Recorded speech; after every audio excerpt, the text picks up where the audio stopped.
All right, this is Tim Cain on balancing game features. That's what I do. I'm a systems designer, so I do a lot of balancing. Most of my career, I feel like I've spent balancing games. And it is tedious. It's fun for me.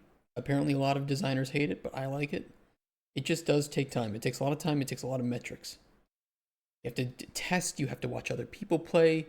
You just need information. You need to know what your core market is going to be playing like, and you need to balance it around that. You can't make your casual game too hardcore. You can't make your hardcore game too casual. There is a balance here, and well, that's why it's called balancing, right? So let's see what Tim has to say on it. Hi, everyone. It's me, Tim. Hi, Tim. Today, I want to talk about balancing game Me features. too. Now, this is a question from Josh and Parker, who asked, could you go over the process of balancing new game features as they're added to the game? How do you make sure new weapons or spells aren't overpowered, but the player is still able to get enough new content to stay entertained? How do you know how many hits an enemy should take to kill, etc.? This is a good. Before I hear Tim, I like to give my answer sometimes because I set my precedent. Tim then maybe he contradicts some things, maybe he adds some things. This is a way for me to learn in the same way that you guys get to learn too. Um, it's data. It's really just data. I mean, all those things are very, very important, right? Especially like number of hits it takes to kill an enemy. You can go from making your game be way too easy to be enemies feel bullet spongy. I mean, talking about like Bethesda, for instance, how many of you have tried to bump up the difficulty rating of Skyrim or Fallout 3, Fallout 4, whatever? And for the most part, all it really does is increases enemy damage, which is a pretty good way to balance, but it also increases enemy health, which can just make them feel like, okay, I'm doing headshot, headshot, headshot with some really powerful weapon, and it's not really doing much to him. Or you fire an arrow in Skyrim at like a bandit's head, and it only deals like a tiny sliver of health. And it's like, okay, well, from a game sense, yeah, this is cool, but it doesn't really make sense. Like, I just did a headshot with an arrow. You'd think that would be a one hit kill or at least some really, really big critical hit. So that all matters, progression of when players get things, because if any of you have ever played mobile games, you'll know that like idle games, right? They love to give you all that dopamine drops right in the early game, and then they stagger it out to try to get you to spend money, right? That's called monetization design, and that is the game specifically being designed in a way to get you to spend money on it. This increasing enemy health doesn't feel like good balancing. It isn't. Arguably, if you want to make your game more difficult, one of the things you should change is AI, right? You should make your enemies more reactive.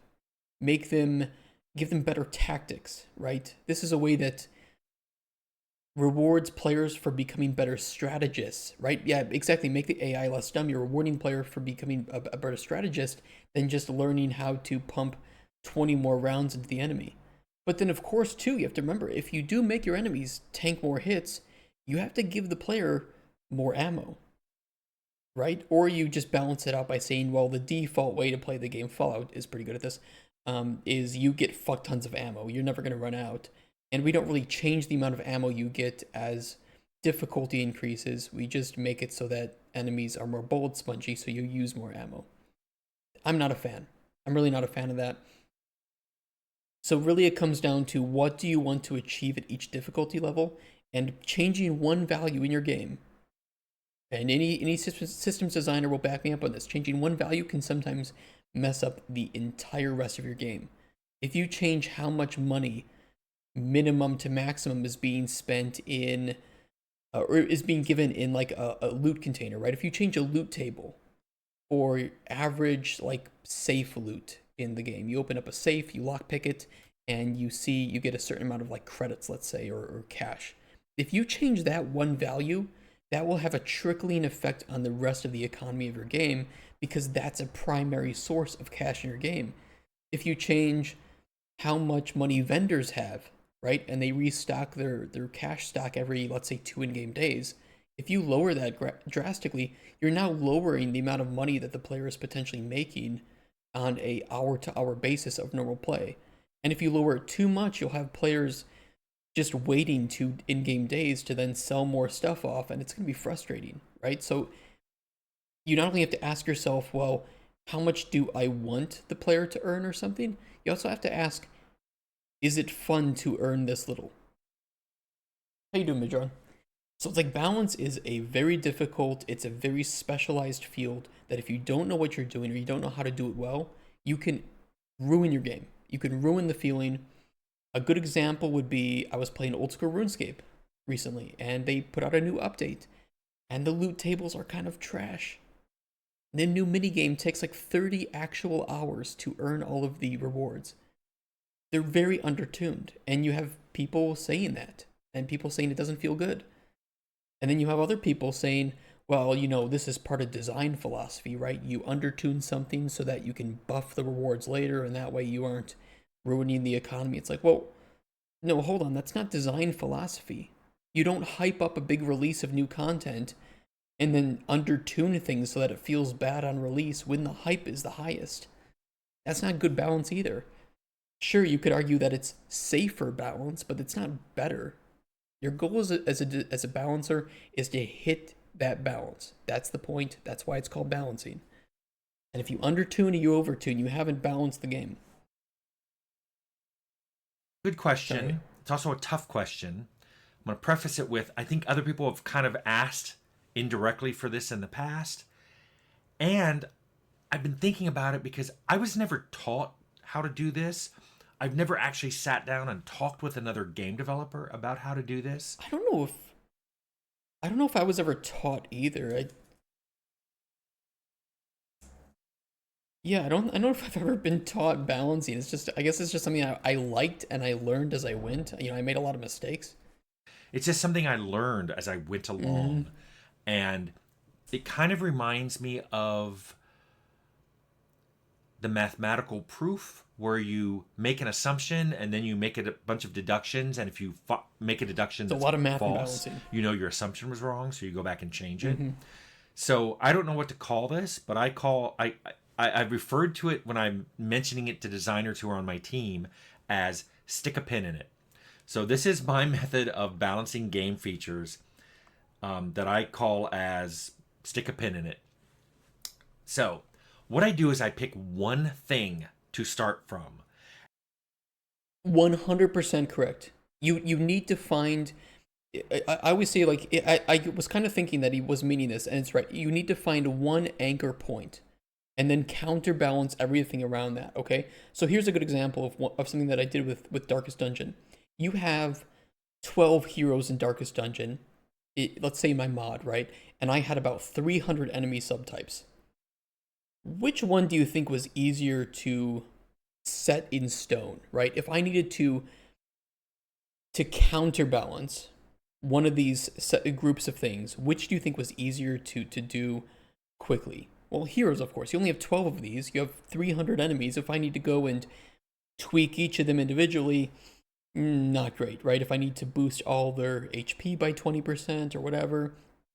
So what I did was I set in stone the enemies, right? I mathematically went through, I gave them the balance that I want, and then I go in and I can tweak very carefully the individual damaging abilities, the health, the protection values, whatever, the dodge values, critical hit chance of the heroes, because it's a much smaller data set to counterbalance or counterbalance with.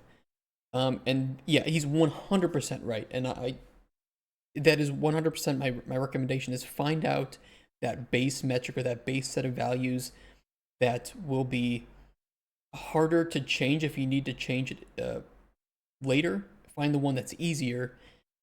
Set in stone the harder one and then use the easier one to counterbalance, right? So you might set in stone, oh god, I already gave a good example. I don't really think I can think of one off the top of my head. Yeah, I think that the Darkest Dungeon one is probably the better example that I can give for that. And I pin it. I'm like, I'm going to fix this in place. And then I adjust other things based on that. And when I'm happy with them, I pin them. And then I go on to a bigger circle of things and I figure out how they work and I pin them. And if ever I have a problem, I go back, take one of the pins out, and put in new values for that. That's as simple as it is. I know you were expecting something more complicated, but that's it in a nutshell. So let's walk through an example of how I would do this. Let's say you're making a role playing game, because that's what I make. So Me let's start too. with the player, and let's start at the player at level 1. So think about what changes when the player levels up: hit points, skill points, perks. So let's pin one of those. Yeah, I think that's a good example too. It's like, okay, so make your formula for, leveling up, how much HP are you going to gain, how much damage do you do, and then you can kind of build around that. Like XP curves is one of the things that you tend to get made pretty quickly. You do want to put some of these to formula. You do want to hand balance some of them. XP formulas and XP gain, things like that. You should probably put those to a formula. That way in Excel you can determine, okay, the player is going to be killing this number of enemies every hour roughly of this type at this level. So at level 1, the player is earning about this much XP per hour. It's going to take them this many hours to level up to level 2, 3, 4, 5, and then you can determine, okay, well, I can see a big gap here, right? We're rewarding not enough XP for enemies around the level 20 region, so we need to boost all the level 20 enemies XP multipliers by like 1.2% or something, right? Or 1.2 times, sorry, so 20%.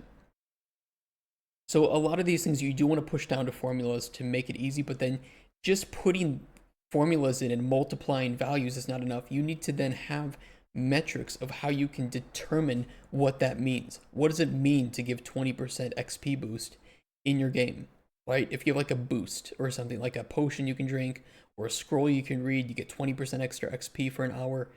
Number one, how many of these are you giving out in the game, right? And what does 20% XP mean for the progression?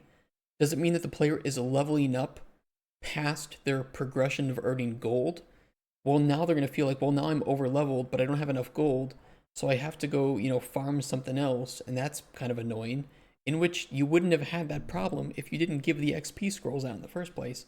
I know I'm ranting. There's balance is so fun to me, and it's like there's so many ways you can ruin it, so many things that can destroy it. Um, and yeah, XP boosts are actually a really good way to destroy balance in a lot of cases because what's a good example? I mean, like Skyrim. Like, how quickly do you move on from? You can level up pretty quickly in Skyrim. Then you start to find bandits with like orcish gear, but you're still wearing leather because you sat in the town and you just leveled up. Uh, crafting and enchanting for like 5 hours.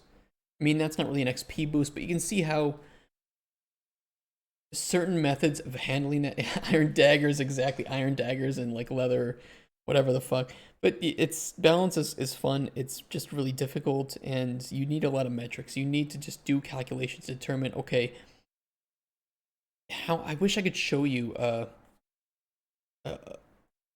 from what's the game? Train Life, the train simulator game I made, right? I can't show you any of that spreadsheet, but there were a ton of pages that were just for me determining roughly like how many wagons a player had to deliver in order to level up. Just things like that, because that was the general way that you earned XP was delivering wagons and how far you went. So I wanted to normalize and say, okay, well, the players got better equipment, they can haul more, and how many hours roughly can they, is that going to take for them to reach maximum level? It's a casual game, so it shouldn't be too crazy. And I think we hit a pretty good balance. I don't really know people complaining about that game's balance too much. It's really about certain features and bugs and things like that. So hopefully I did a good job with balancing that. I guess people like surface time per reward, progression equation too much. It makes it feel bad to me. Yeah. I think XP boosts are one of those things that people are like, oh yeah, let's just boost XP by 25%. Okay, but what does that mean? What is one? It's one of those things that's like, okay, you've changed one number, but that one number fucks with the rest of the game.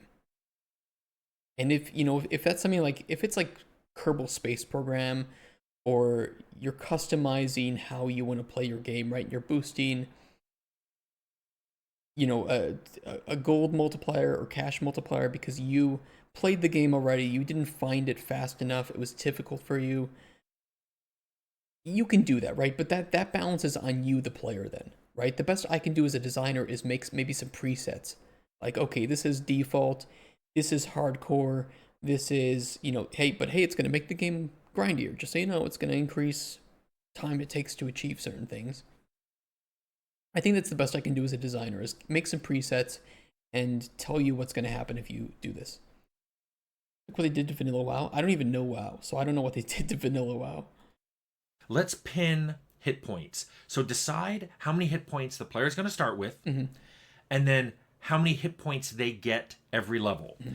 Now, bear in mind, the amount they get every level is going to change. There may be items that give you temporary hit points, there may be True. perks Yep. that permanently change how many hit points you get when you go up a level. Their attributes when they start off can adjust that as well. Try to factor all that in, but come up with like, here's a range. Like maybe the player starts with 50 hit points, and every time they go up a level, they gain 10, and that can be adjusted a little bit by things. So maybe it's really the range is 5 to 20.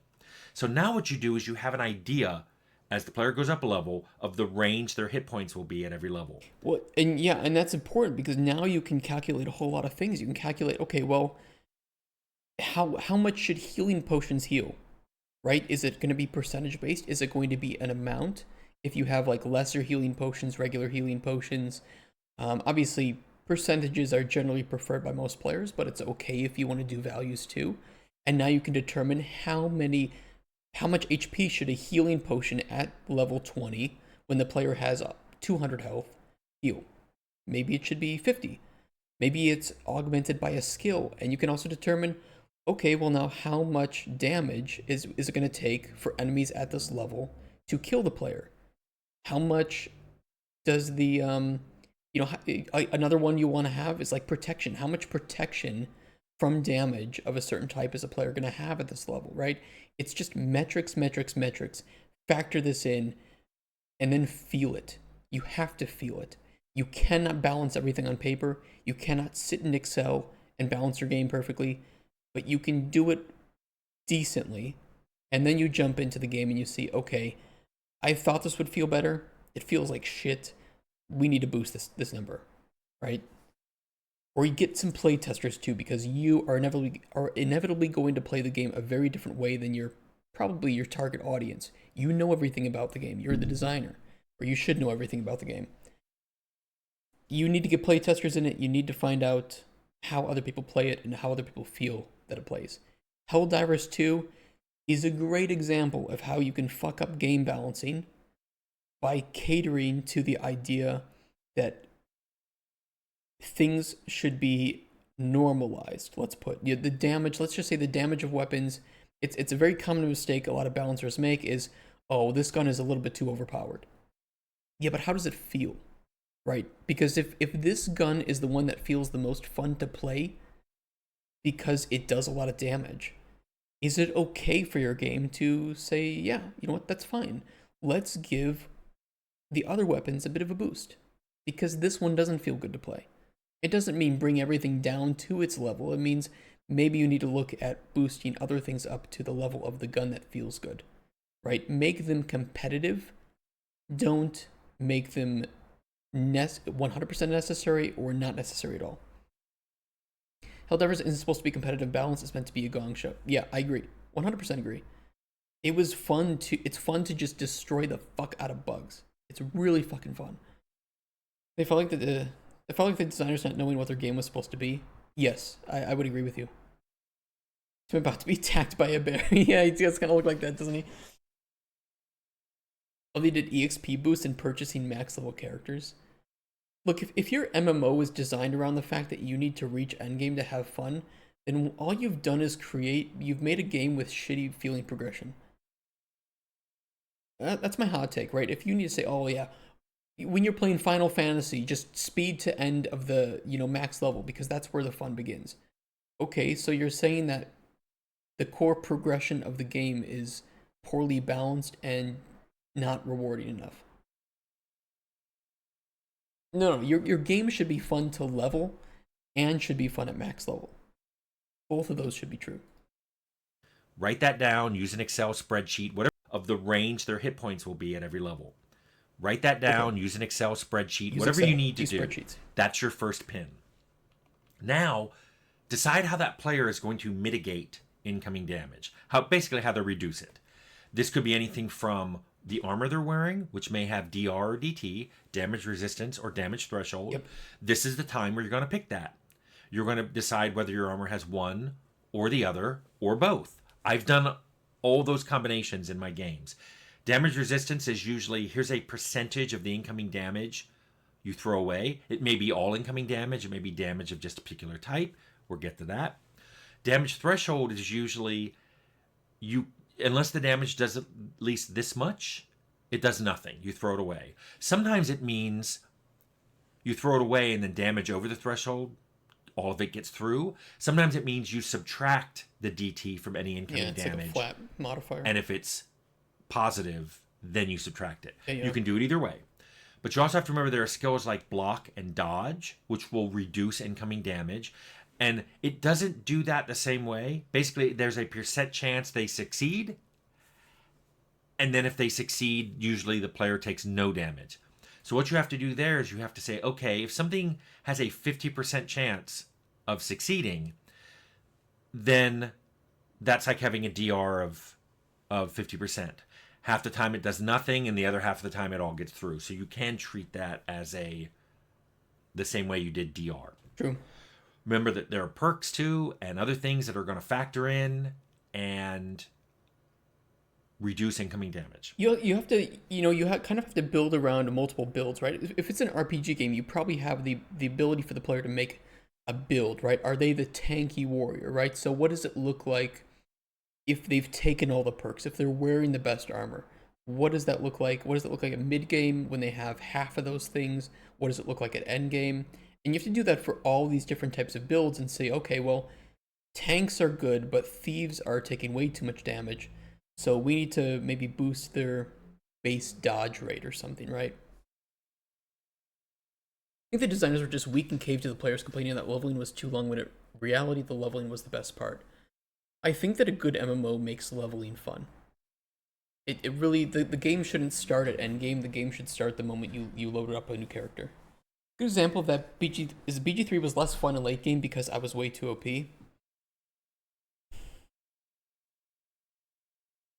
Yeah, I agree. I can agree with that. It's a little bit better on, it was little bit better on Tactician, but yeah, I agree with that. It was most fun when the balance was just right when I came out of a fight with a win, but it was close. It felt like I could lose and I had to think harder about actions. I played on Tactician. I don't know what difficulty you played on, but I played on Tactician and there were definitely a lot of fights that felt super easy and some of them that felt like I was barely coming out of it alive. But I played it on Tactician with me, a Ranger. I had Gale, Shadowheart, and Karlach.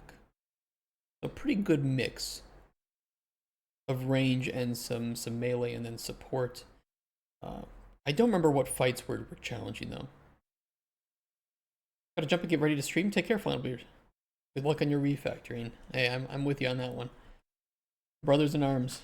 We're in Tactician 2, I'd only ever lose a fight once, then clear it the next time easy. Yeah, I think there were some pretty easy ways to cheese it. You know, for instance, if you have Gale, just fireball, right? You're your fireballs aren't gonna hurt your compatriots, so just funnel everybody into a spot, fireball the shit out of them. You're good to go. Don't forget healing. If the player has the ability to heal, then they're going to be able to mitigate damage by healing some of it mid-combat. Yeah. Whether it's a heal potion, a heal spell, a heal skill. Pin that. Then decide on what damage output you want by level. And you're going to break that down probably into the players and the creatures. What you want to do is you want the idea of how many attacks, you're trying to figure out how many attacks it's going to take to bring down an enemy or the player. Mm-hmm. So for creatures, you have to consider natural attacks or weapons. For players, it's weapons, abilities like spells, and anything they get, perks, skills that increase that. But remember, it's all based on what the game is trying to achieve, right? Look at Ghost of Tsushima. One of its pillars, arguably, especially for at least for the combat, one of its pillars was lethality, right? So they wanted to make it so that harder difficulties meant that it didn't change the amount of damage that it took for you to kill enemies, if I remember correctly, or it didn't change it significantly. So on the harder difficulties, and I think they even have a lethal combat mode where it's basically just like one or two hits to kill things for most things, including you. And that felt really good because it's a katana. You know, it's like you're swinging it hard, you're swinging it fast, and you slice people. It's about mitigating damage. It's about not getting hit at all, and that's where the strategy of the game comes from. But you can take a game that is a bit more casual friendly, a bit more gamified with this approach, like Skyrim, and you don't need to worry too much that it's not about lethality. It's not about being immersive and realistic with the amount of damage that you take or deal. It's about the game feeling fun to play from location to location, from fight to fight. And so the default balance of a game like that is that, yeah, you'll do a crit hit if you hit an enemy in the head with a arrow. Sometimes that's enough to kill them. It just depends on how much health they have, how much armor they have, things like that, or protection spells. This should let you calculate what's the damage output of creatures and players by level. Yep. So now you have these charts of here's how much damage, or here's how many hit points you have per level. Here's how you mitigate incoming damage per level. Here's how you perform damage by level. And again, those are going to be ranges because weapons tend to have ranges. There's some things where there's a chance you're going to avoid damage, so that means it's going to be a range. Then, so we pin that. Now let's go to creatures' hit points, which we haven't talked about. Try to decide, now that you know how much damage a player may be outputting, try to decide how many hit points you want a creature to have based on how many combat rounds you want it to be before the player can take them down. Yeah, combat rounds is a good way to do it. Like, one of the metrics I used for Darkest Dungeon was because that game is turn-based, right? So I could say, okay, how many rounds do I want this boss battle to be? You know, what do I want it to look like?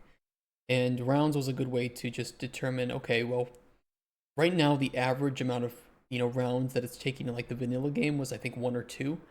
With my mod, I tried to increase that so that things like buffing and preparation were important. So in the main game, you don't want to really waste time with buffing your characters because you might as well just deal damage in that time. And by increasing the length of battles, by messing with the balance, then I can start to incentivize the use of buffs, right? Or buffs that especially lasted all battle. So boss battles, that's a great place to do buffs that last all battle because you just do it once and now you're not feeling like you should have just spent the time attacking the enemy because the battle was only going to take 3 rounds anyway. I mean, there's just so many little metrics, little pieces here. It really depends on your game. It's why there's no perfect way to balance. And in the end, it's really going to come down to what do you want it to feel like and what does it feel like? Okay, and put a pin in that. Let's stop right here and think about what we have. We now have hit points on both players and creatures. We have damage reduction from different sources. We have damage output for both players and monsters. Take a look at all that. You want to take a look at all that and see what it means. How many rounds would a typical combat last? How big are the numbers? When things reduce those numbers, does the reduction look impressive? Remember, going from 100 hit points, I would have taken 100 to I would have taken 99, isn't that impressive? How many rounds is combat tending to last? As you go up levels, how do those numbers change? This is where you look at those and then you go, oh, I don't really like that. So you unpin one thing, back up, and recalculate. Yeah, I think that's a good method, and he brings up a good point about like the psychological effect of balancing. Some games, I can't think of any off the top of my head, but some games will give you a damage reduction buff, like hidden, invisible, the lower your health is, because dying doesn't feel good. And sometimes what they'll do is they'll give you that buff so that you psychologically have that feeling of I'm about to die, but you get a bit of a leeway, a bit of a bonus little bit of time to get to cover, to heal, to get that last shot off, and that psychologically can feel very good for the player. Of course, it's not fair, but balance isn't necessarily about fairness in some games, it's about feeling. Although, of course, when you have a competitive game, fairness is important, right? You don't want to have that sort of buff unless it's there for all players. But usually for a competitive game, you don't have anything like that.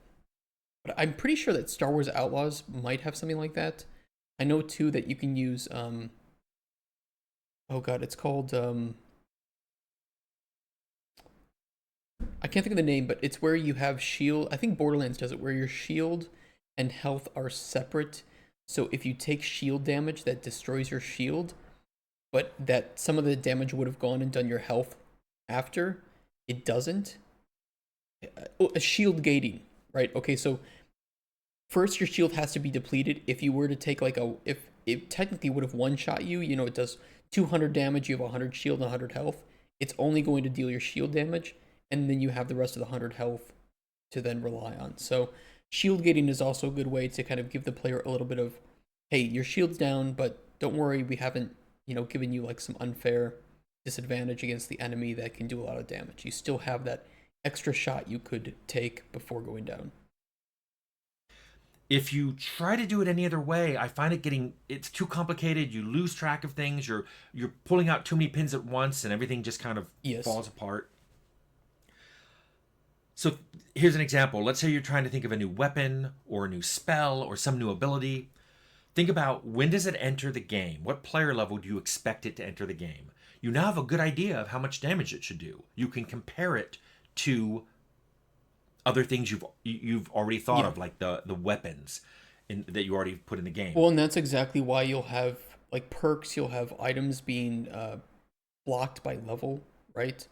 Those are a way for the balance for the systems designers or the game designers in general to determine when should this be given, right?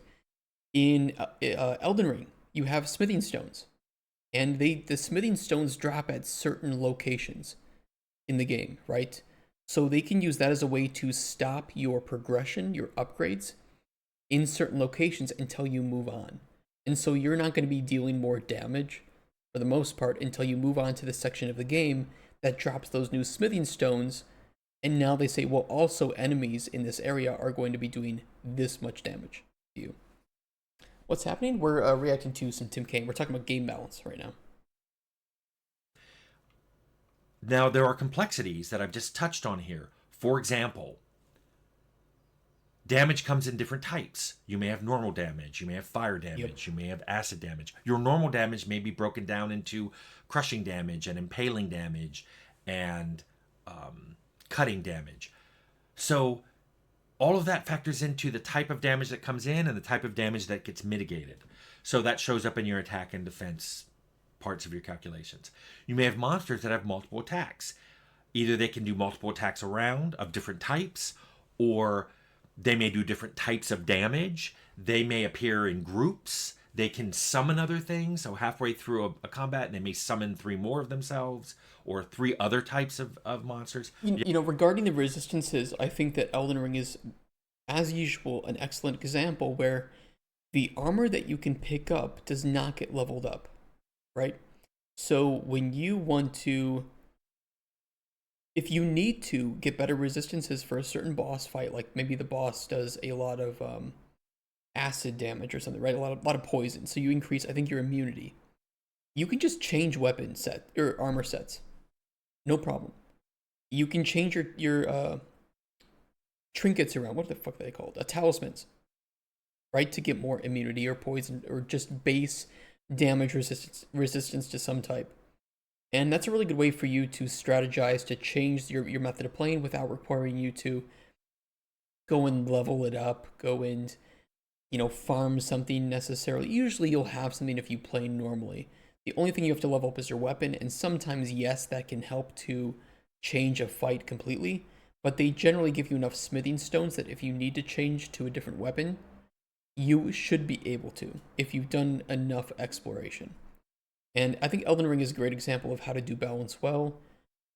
I have my own opinions about the DLC, but at least the main game I think is very well balanced for most players, and that makes it fun, right? Because you don't feel like you ever get stuck on a boss because you're lacking something to continue. It's about strategy. Every single boss in Elden Ring can be beaten without taking damage if you're good enough at learning the mechanics and learning the attacks and knowing when to take a hit. Simple as that. You have to take all that into account as damage output. Speaking of damage output, that itself can come in multiple different ways. There's constant damage output. When you're swinging the sword, you tend to hit, like especially in Outer Worlds, we didn't roll to hit, so you could really calculate a constant amount of damage every round. But DPS is not the only thing. Sometimes DPH, damage per hit, is also incredibly important. You don't want a boss that, okay, it fires once every 10 seconds, but every time it fires, it kills you, right? It's one shot, no matter what you're having on. Yeah, sure, the damage per second is low, but the damage per hit is way too imbalanced for the player, unless that's what you want, I guess, and what the players have expected. So damage per second is important, damage per hit is also important. I made some 2K videos, but I always feel like he keeps things pretty surface level. I wish he would go into more detail and more advanced stuff. I hope that with how much yapping I do, I tend to go into more advanced things. Like Tim sparks me to go into detail, and then I hope that provides a good balance here. But maybe I'm wrong. Maybe I don't go into enough detail. Compare that to spiky damage, where you may be miss, and then you hit and you do a lot of damage. Or spells that magic users can cast, but it takes them longer than, a fighter may get in 3 hits, and then the mage's one spell goes off and does a bunch of damage. If you calculate the damage per second, that spell or the miss hit type of melee is spiky. It does nothing and then a lot. It does nothing and then a lot. Mm-hmm. So you have to calculate that, and that's why I tend to do damage per second. I calculate everything, and here's how much damage I expect to do per second. They're both important. Similarly for charge up abilities. If you have to build up an attack, you either have to hit things several times and then you can do your power attack, or you can only charge up and do this attack once every 10 seconds. That's a form of spiky, and again, you reduce it to damage per second. Now, does all this sound hard? It is. Welcome to game design. Yep. This involves a lot of math. I find it's really useful to use something like Excel or some other spreadsheet to do these calculations. I find it's very easy to, when you think of it as, I'm going to put my pins in things like hit points and damage output per second and damage resistance per second. This gives you some very good base points to calculate everything else. He's right. Those are good anchor points. Now, I'm sure there are other designers with other methods. Oddly, I don't remember ever talking about this with other designers. I don't know what they did. I was never taught this. I've never even heard of a class that teaches it or a book that talks about it. If any of you know about that, mention it in the comments. This is just one method you can do it. And also, if you choose this method, you don't have to do it in the order I just presented. I talked about doing hit points and then damage mitigation and then damage output and then creature hit points. You don't have to do it that way. You could start with damage output first and then figure out, okay, here's how many hit points I want things to have. So, and what you're really just trying to do is reduce everything to, here are abilities that ultimately will do damage. Here's how much damage a thing can take before it goes down, which is a combination of its total hit points and any way it has to mitigate damage. This will give you an idea of how long it would take to bring down a creature and how long it would take a player to be brought down. Those numbers alone can let you do things like figure out how many creatures you should put in an encounter at a particular level. Because if you put in too many, it's going to take the player down in a fewer number of rounds than they could take down the attackers. Now, with randomness in there, it can still happen that the player can die, but if you always make sure that all the other things being equal and with random rolls, if you expect the player to be able to kill 3 wolves at level 1 before the player would run out of hit points, that's usually going to happen. It's true. Remember, in these charts, you make or by level. You may want to vary it by level. If you want your game to feel like it's getting a lot harder, you'll reduce how many rounds it takes a creature to take a player out. Usually, games get a lot easier because people do the same curve, but the abilities they get introduce a lot of spiky damage or charge damage, which is harder to calculate. And then the player ends up taking out creatures a lot faster than you would expect. This is just something you're going to have to figure out how to handle mathematically when you pin things. Anyway, I hope this helped Josh and Parker. I hope this answered your question. That's as straightforward as I can explain it. And It's a like I said, I've never been taught this. I don't know what other designers do, but this is how I've always done my games. no, I do it in a very similar way too, and I think he brings up some excellent points, things that I agree with. I don't have anything I disagree with here. One thing I'll say is that what I call paper balancing, which is like balancing in Excel, and the danger in that is that I've seen this many times, and it always pisses me off. Uh, Designers who quickly impress management who don't know game design at all with complex spreadsheets of numbers. Spreadsheets of numbers don't mean shit. They don't mean shit. They don't translate to feeling. Feeling is something you get from playing the game. You can say that it does, you can say that it won't, but that doesn't mean that it will or won't, right? So when you are pitching a game idea, bringing a complex spreadsheet of numbers, like imagine if I was bringing not this. Where's my other one? Where's my data sheet? If before anything of Cauldron Chronicles was made, I brought this to a manager and I was like, look at how much work I've spent. You know, I've made like these really complex numbers, and here's the calculations of like how many of these effects are in the game.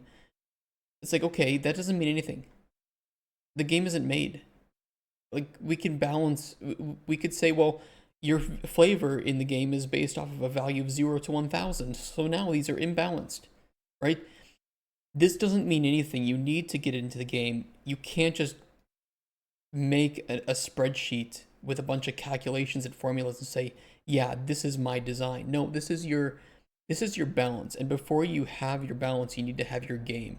And before you have your game, you need to determine what your game is trying to achieve, what its market is, what you're supposed to feel like. Like, our market is casual for Golden Chronicles, casual to midcore. That doesn't mean that I should have enemies with like 1,000,000,000 resistances and you need to throw like 10 potions at them to kill them. No, it should mean that as we put in our... Let me find it. I don't see it. Let me find it. Uh-oh. Don't move. Don't move, chat. Don't say a thing. I wrote some developer stories for our combat. As a developer, I want the combat to be accessible, but not shallow. As a developer, I don't mind the player brute forcing standard enemies, right? Because allowing some brute forcing, making it accessible, these are things that a casual to mid-core audience is going to want. As a developer, I would like enemies to have mechanical weaknesses that must be overcome by countering them with effects. I don't want this to be a numbers game. I don't want there to be an enemy with 1,000 hit points and now your flame effect does 100 hit points, right? I don't want it to be a number game. I want it to be mechanical. If you think, here is an enemy made of stone, so I'm going to use a potion with concussive blast, it should destroy him, right? And that's, I think, more rewarding for a player to think critically, to think strategically, rather than what are your numbers, right? This is not a DPS race. This is a, can you think of how to beat this enemy? Nobody is often as an often part here. It will be a bit. Yeah, it's going to be part of exploring the open world.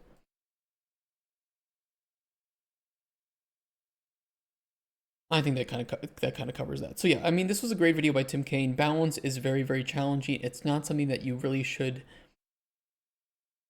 You shouldn't throw a junior developer into the deep end with balancing, but you also need to teach them that, hey, this is something that requires metrics. Put some numbers in the game. If this is a prototype, if this is the first iteration of a feature, it doesn't matter. Just throw some numbers in that sound like they work. And then play it. Test it. How does it feel? Does this feel right? No, it feels underpowered. Okay, boost the damage up a bit. And do that until it feels like you're having fun. And it's very easy to test this. Players will find this immediately, especially with like weapon damage. Look at Helldivers 2. Again, we talked about that. Is this gun fun to play with? No. Why? Well, because it doesn't do as much damage or doesn't have a lot of uses, right? Like I think it was like light ammo in Helldivers didn't have a lot of use in Endgame because most things had armor. It's like, okay, well now this weapon is useless, but it's still a fun weapon to fire. It's like, so why is this gun only use this ammo? Maybe we can interchange ammo. Maybe we can find better ammo, or maybe there are weak spots where we can use light ammo that this weapon will now be a competitive at a DPS level if you find the right places to hit in the armor. And maybe that weapons that can penetrate through armor you don't have as much ammo with, or they take longer to reload, longer to fire, right? So there's balance to reach here with every game. It just depends on what your goal is. That was Tim Cain on balancing. Great video. I had a lot to say on that one. Sorry, I balance myself, so this is a very this is something that I know a lot about, right? That I've had to do a lot. So hopefully you enjoyed it. Here's the link in chat. If you want to watch that yourself, please give him a subscription. And if you're watching on YouTube, thanks for watching that. See you on the next one.